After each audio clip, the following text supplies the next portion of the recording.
perpindahan dari satu masalah ke masalah lain. Tidak bisa dipungkiri. Dan kita menjadi baik, menjadi matang, meningkat justru oleh masalah. Dari SD ke SMP naik oleh ujian, SMP ke SMA oleh ujian. Saudara kerja di sini juga melalui rangkaian ujian, benar? Ujian adalah sekumpulan persoalan terpilih. Orang tidak lulus ujian pasti bukan karena soalnya. Orang tidak lulus ujian karena salah jawabannya. Jadi yang menjadi masalah dalam hidup kita bukan persoalan hidup, melainkan sikap terhadap persoalan hidup.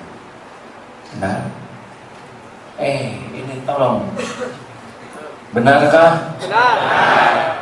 Dari dulu juga masalah ada, sampai nanti masalah. Tapi dengan masalah yang sama, ada yang jadi mulia. Tapi masalah yang sederhana, ada yang jadi hina. Monyet, disebut monyet. Ada yang malah nanya, ngomong apa lu? Lah kan barusan sudah monyet, lalu marah. Tapi ada yang, monyet. Oh bukan, Assalamualaikum. Jadi terserah saudara mau dibikin ribet-ribet hidup ini. Ban meletus, waduh cilaka.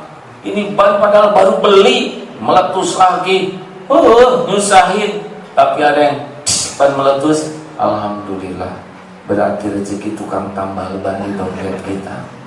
Sudah waktunya bagi-bagi rezeki. Tapi ini kita harus dorong.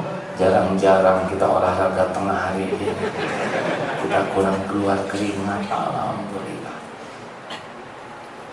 Terserah saudara hidup ini. Mau dibikin ribet-ribet, rumit-rumit, mau dibikin sederhana, ayo. Satu,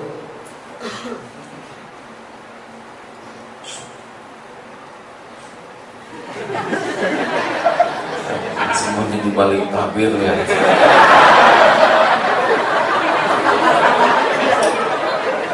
Sudah diasuransikan belum semoga ini? Itu tempat perempuan Pak.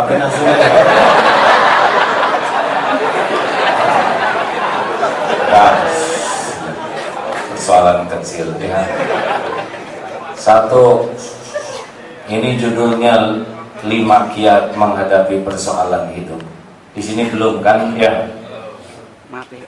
Satu, resep pertama dalam hidup adalah siap menghadapi yang cocok dan siap menghadapi yang tidak cocok dengan keinginan. Ulangi, apa yang pertama? Dan siap menghadapi yang tidak cocok. Mengapa? Karena hidup ini mustahil selalu cocok. Kalau semua keinginan cocok, pasti kacau. Coba, apakah orang-orang ingin beli mobil cash? Mau tidak? Kalau semua cash, apa yang terjadi? Leasing tutup. Saudara ingin sehat? Orang lain ingin sehat sedunia? Kalau semuanya dikabulkan sehat, apa yang terjadi? Dokter saling menyuntik, rumah sakit sepi, apotek tutup, farmasi bangkrut, fakultas kedokteran bubar. Harus sakit sebagian, karena sebagian hamba Allah dihidupi oleh sakit. Benar? Sakit itu tidak masalah. Yang jadi masalah, salah menyikapi sakit dan salah menyikapi sehat. Ada Ibu Sony sakit, di radio saya dengar, cuci darah seminggu 2 kali. Ditanya, Bu, bagusan mana, waktu sehat atau waktu sakit? Demi Allah, sakit ini membawa berkah bagi saya. Sebelum saya sakit, saya jarang ingat Allah. Sakit ini yang mengantarkan saya ingat Allah, ingat kematian. Saya memperbanyak ibadah, berkah sakit ini. Bagi beliau bagi keluarganya. Adik saya juga sakit. Adik yang ketiga ini terserang panas, lalu diambil sumsum tulang belakang, lalu separuh tubuhnya lumpuh, mata juling, telinga jadi tuli. Ditanya, "Dek, kok gak mengeluh?" "Untuk apa mengeluh? Tubuh ini milik Allah, sesuka yang punya saja. Pasti setiap perbuatan Allah itu baik, pasti benar, pasti banyak hikmahnya. Tidak apa-apa, Allah Maha Adil.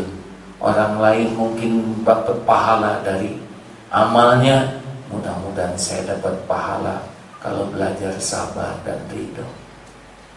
Hasilnya kakaknya taubat lihat adik yang sakit. Sakit itu tidak bahaya.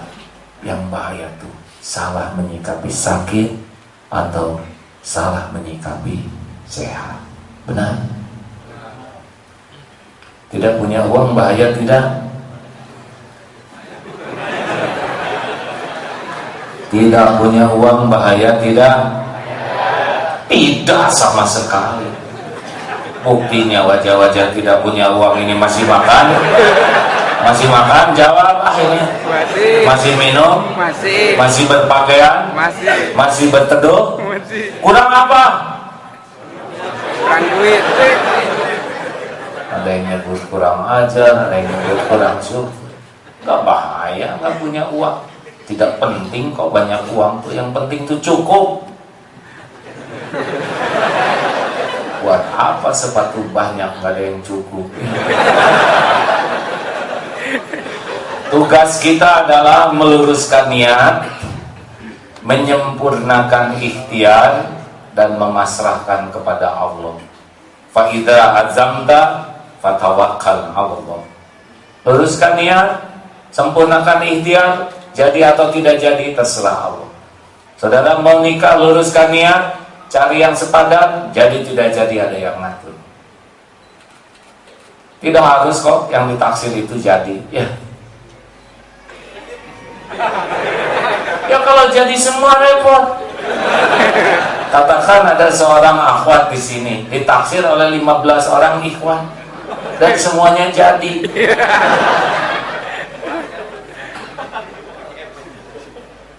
Digigit anjing baik buruk?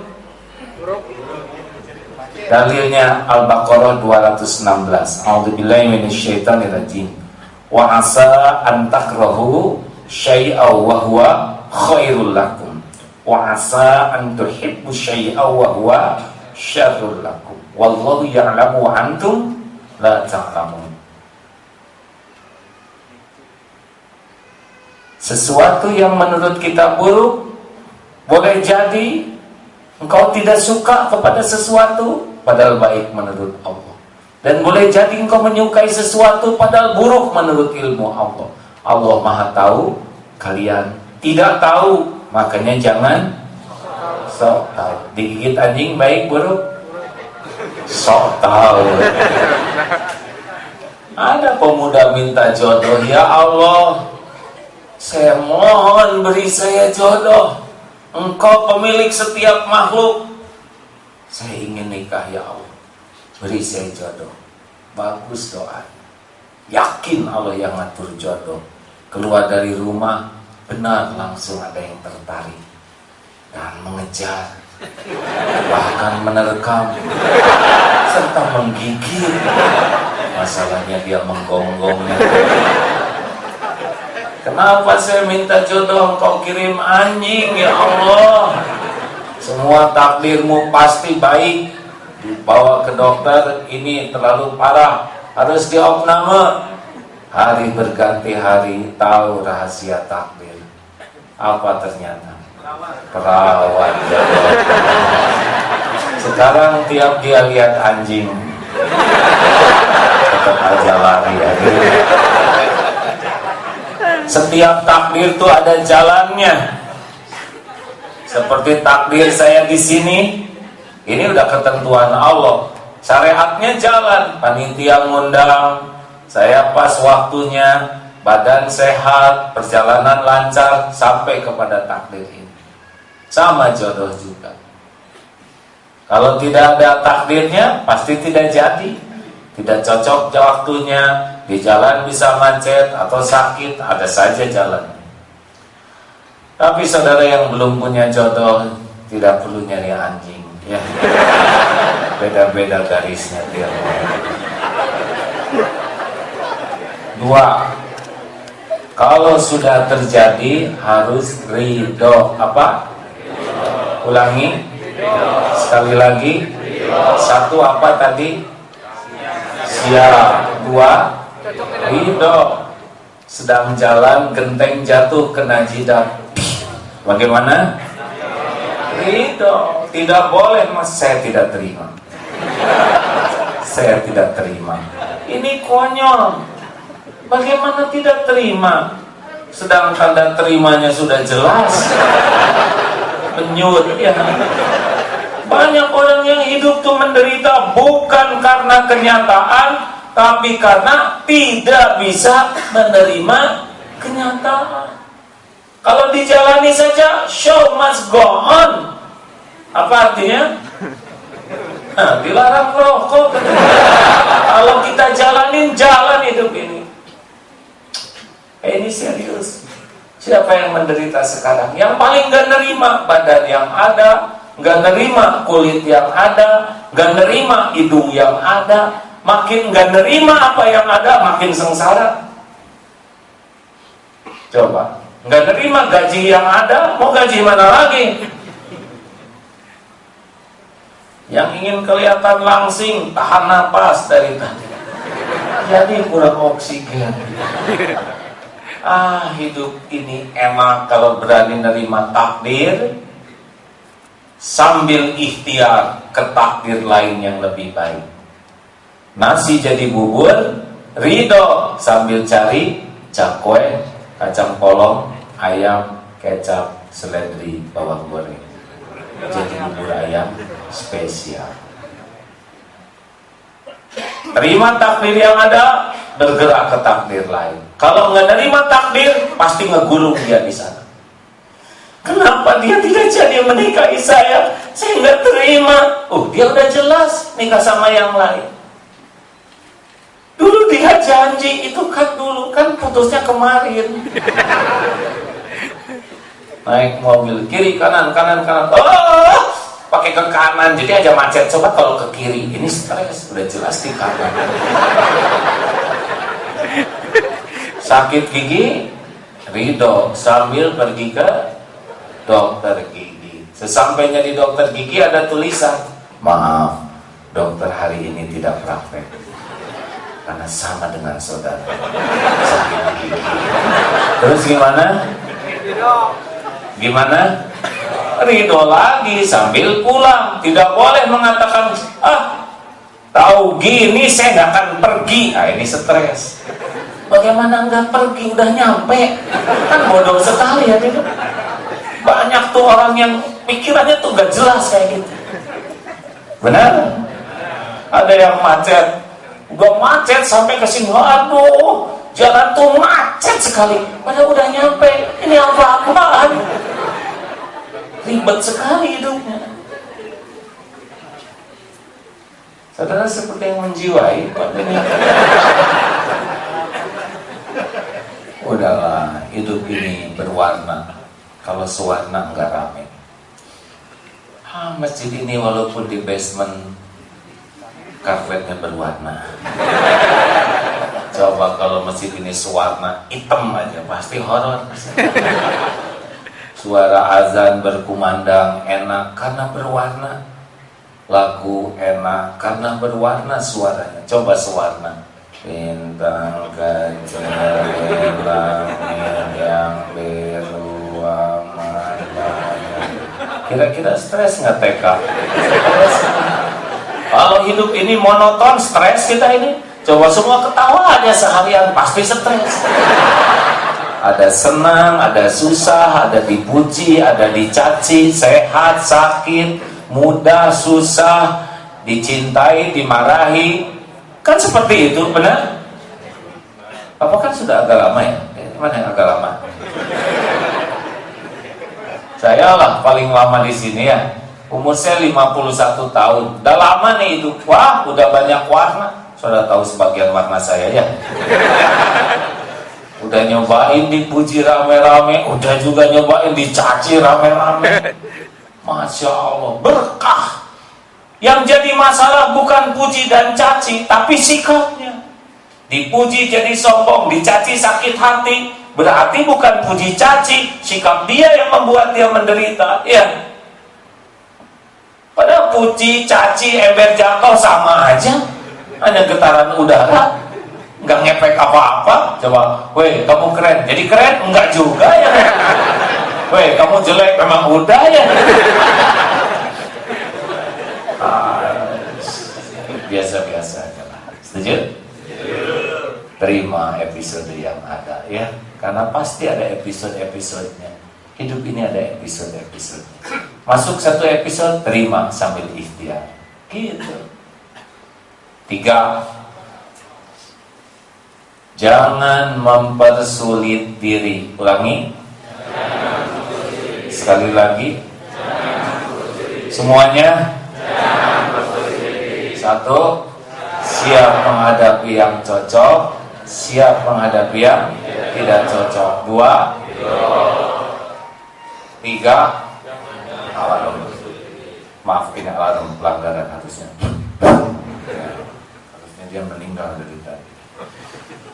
Sudah dimatiin, tinggal alarm yang belum mati ya, pelanggaran. Maaf ya. Sampai di mana tadi?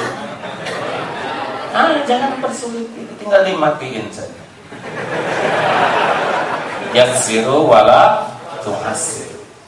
Kalau mau jujur, hidup ini sengsara sebagian besar adalah karena pikiran sendiri. Kita paling hobi mendramatisir masalah, dipertegang, diperumit, dipergawat. Ujungnya kita sengsara itu oleh pikiran dan perasaan kita, bukan oleh persoalannya. Iya kan? Piring pecah, prank, bibi, di mana mata kamu? Malah nanya mata. Ini kan sederhana. Ini ibu juga tahu. Dasar orang kampung kamu ini. Lah kan kita di kampung sebelahan, Bu. Artinya prank, piring pecah. Ya, innalillah wa inna ilaihi raji'un. Rezeki tukang piring. Kasihan kalau nggak ada yang pecah. Bu, maafin saya mecahin piring. Gak apa-apa, Bi. Maaf ya Bu ya, yang pecah piring kristal. Hah? Piring kristal? Alhamdulillah. Kenapa Ibu alhamdulillah? Bi, tahu nggak? Selama ini Ibu takut sekali piring kristal ini pecah. Sekarang sudah pecah, Ibu tidak akan takut lagi. Makin mahal, makin keren, makin bagus, makin nyiksa. Siapa yang tersiksa sekarang di sini? Yang sendal, yang selopnya, sepatunya mahal, bagus dan belum lunas. Pikiran. Suka nyiksa diri, itu yang banyak cicilan juga, banyak nyiksa diri. Punya ini nyicil, pengen yang jelek itu nyicil bukan karena perlu, tapi nyicil karena pengen dipuji orang. Ini yang paling blow on. Maaf ya, jangan tersinggung. Kalau tersinggung saudara berarti. Kita nyicil demi dipuji orang, padahal yang muji nggak pernah ikut bayar cicilannya. Yang nyelek kita aja sendiri. Benar? Udahlah, saudara boleh nyicil, asal perlu. Kalau sekedar untuk ria, nyiksa diri. Hidup ini nggak perlu pengen dipuji orang. Makin ingin dipuji, makin ingin dihargai, makin ingin dikagumi, makin sering gelisah dan sakit hati. Merdeka saja. Saya takut sekali saya dikeluarkan dari kantor saya. Dulu aja keluar dari perut ibu nggak takut ya. Nggak tahu apa-apa. Tapi gimana kalau saya PHK, rezeki saya dari mana? Ngaco ini. Di perut ibu aja kita nggak mikir apa-apa, rezeki cukup? Jawab, cukup? Jawab, bener cukup tidak? Beres jadi orang? Kepikir nggak rezeki? Kepikir tidak? Boro-boro mikirin rezeki, otaknya juga baru jadi. 9 bulan di dalam perut ibu yang segitu sempitnya, beres tuh, cukup rezeki. Jadi tangan, jadi kaki, jadi hidung, mata, komplit, beres. Lahir ke dunia jadi bayi. 11 bulan kita berbaring. Tenaga tidak ada, ilmu tidak ada, pengalaman tidak ada. Rezeki ada tidak? Jawab yang mantap, ada tidak? Beres. Langsung Allah siapkan air susu ibu. Ibunya tidak mengeluarkan air susu, sapi mengeluarkan. Mana yang ngedeketin? Bayi ngedeketin sapi, sapi ngedeketin bayi. Jawab. Hah? Sapi ngedeketin bayi? Oh iya? Saya baru tahu kalau ada sapi ngedeketin bayi. Bayi itu tidak perlu sapinya, tapi perlu salah air susunya. Kenapa masuk ke sapi? Makanya yang datang tuh air susunya. Jauh-jauh, sapinya di Lembang, bayinya di sini Lebak Bulus. Demi Allah datang ke sini. Diperah peternak, bawa ke koperasi, bawa ke pabrik, bawa ke supermarket, bawa ke dapur, masukin botol, pacek-pacek, masuk. Jadilah segede gini. Benar? Benar? Sudah makan belum? Dasar kufur nikmat, siapa yang menyamakan siang? Sudah makan, ini kok salah terus sih? Ini memang bangunan keren nih kan? Tapi isinya merapukan. Jadi tadi pertanyaan gak ada yang betul jawabannya. Sudah makan belum? Nah gitu, saya gak nanya makan siang kan? Coba lihat waktu tadi makan, mana yang lebih hebat? Kita ngedatengin rezeki, rezeki ngedatengin kita.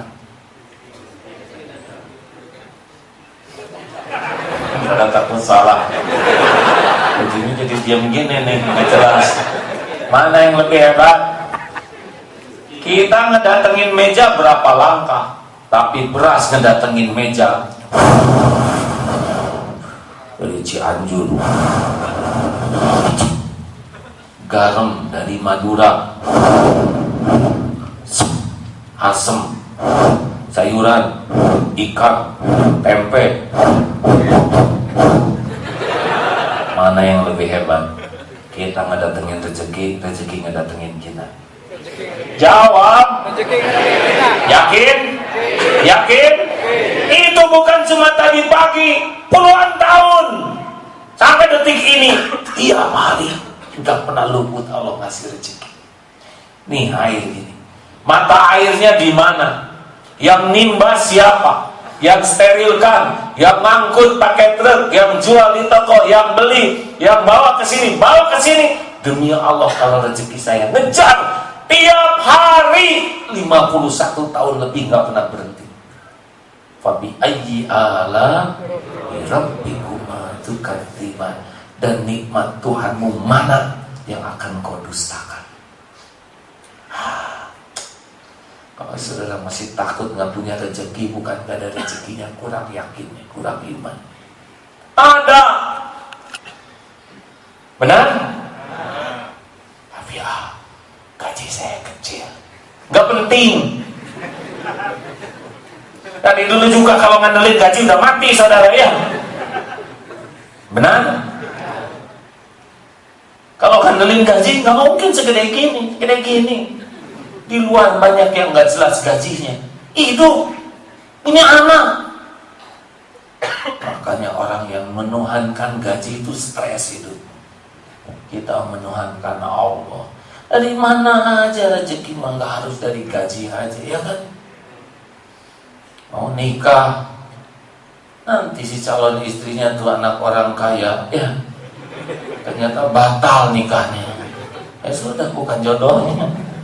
Tapi kalau mau jodoh, kasih kendaraan ada, anak bikin pinter, dapat beasiswa, istri dibikin kreatif, ada jalannya rezeki itu. Nggak harus kepikir oleh kita semua. Dari dulu juga nggak kepikir, beres nih hidupnya, ya kan? Apa saudara mikir bakal kayak gini sekarang? Enggak juga kan? Maka Makanya jangan kebanyakan mikir, banyak zikir. Orang banyak mikir, kurang zikir, stres. Udah dikit ilmunya, segala dipikir, pasti stres. Tapi kalau banyak zikir, Allah nuntun pikiran kita. Pikirannya bisa efektif, brilian, jitu, akurat, enak. Fadkuruni adkurukum. Ingat padaku, aku ingat padamu. Kita ingat ke Allah, Allah ingat ke kita. Artinya kita dituntun, dijaga. Kita masuk pinter, udah nggak tahu di mana rezeki kita dipikirin ya. Mending dizikirin, nanti ditunjukin tuh Allah di mana rezekinya. Jelas? Kok yang baru kepikir gini nih? Makanya yang jarang sholat, tapi itu ada yang jarang sholat rezekinya ada. Tenang dong, rezeki itu kayak di sini. Dikasih harta banyak, tapi dicabut ketenangannya, apa artinya rezeki? Saya baru dengar tuh ada orang yang marah-marah sampai satu lantai bisa dengar. Saking emosinya itu semua apa? Punya mobil mahal, di dalam mobil tanda tangan. Udah naik ojek aja, mau teriak-teriak gitu ya. Hidup ini harus dinikmati. Rezeki termahal tuh tenangnya hati. Betul? Pikir, kalau gitu saya nggak punya dua-duanya. Dan dompet kosong, hati gelisah. Itu namanya apes tadi. Terus kan, saya tersinggung nggak? Saya sakit hati. Nah ini ciri-ciri orang gimana? Sakit. Nah ini ya, ciri orang mempersulit diri.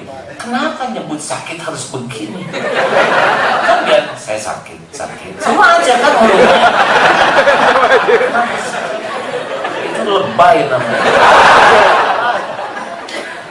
Hidup mah nggak boleh dagang penderitaan, biasa aja. Kenapa? Saya dihina. Apa katanya? Nabi aja yang mulia dihina. Masa kita yang hina asli nggak ada yang menghina? Kan jelas gitu ya. Orang-orang mulia aja dihina, masa yang hina betulan nggak ada yang menghina? Dan penghinaan orang kepada kita itu jauh lebih sederhana dibanding kehinaan yang asli. Itu si banyak omong. Alhamdulillah ya Allah, saya disebut si banyak omong. Berarti dia tidak tahu saya banyak hutang, banyak